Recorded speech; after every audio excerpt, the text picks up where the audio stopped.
one facility, there was a patient named Alice. And I noticed her right from the very start because she had an injury that kind of left her head sunken in. There was like a big dip in her skull that you could see. She wore a baseball cap, but you could still see the edge of the scar, and you could see that there was a big piece missing.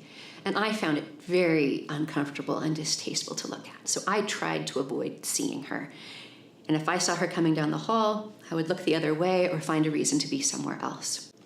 So one day I was sitting in this facility in the hallway watching lunch get served. And Alice was sitting in the dining room. And one of the nurses walked past her. And as he walked past, she held up her little water pitcher and said, "Lemon." And he just walked right on past. And then another nurse came by. And again, she held up her pitcher and said, "Lemon." And he walked right on past without stopping. And then a third nurse walked past while Alice was trying to say something and didn't stop. And somehow, without realizing it, I was right next to her table. It was clear to me she wanted lemon in her water, and I thought I could solve this problem. So I stood right next to her, and I said, "I don't really work here, but can I help you?"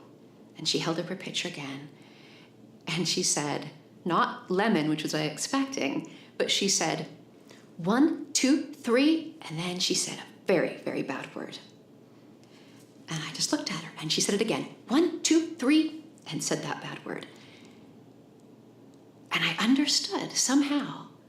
I looked at her and I said, 3 people walked by you without helping, is that right? And she nodded her head. And I said, "Okay, but I'm here and I can help." So as we were getting the lemon into her water, she began to want to tell me something else, and she opened her mouth and wasn't able to say what she wanted to say. She became frustrated and swore again, and I could see how frustrated she was. And I knew exactly how she was feeling, because a few years earlier, I had had a head injury. And immediately afterward, and lasting for a couple of years, I had a condition called aphasia, which was that even though my brain was working properly and my mouth was working properly to produce sounds, certain words simply couldn't come out of my mouth. I never understood why, but it was very frustrating and often very embarrassing if I couldn't remember a simple word or if I said the wrong word. And I watched Alice as she struggled to say something, and I knew how she was feeling. And I just put my hand on her shoulder, and I said, "It's okay. I know what it's like when you can't say the word you want to say. I'll just wait. I'll just wait until you can say it." And she looked at me gratefully and kind of smiled. And then she pointed to the dip in her head in explanation. And I was astonished because I realized that I had completely forgotten about it. I had spent 2 days in this facility avoiding Alice because I was so obsessed with this injury that she had. But when I went to her and began helping her and engaging with her as a person, I completely forgot about it. I hadn't seen it at all while we were interacting.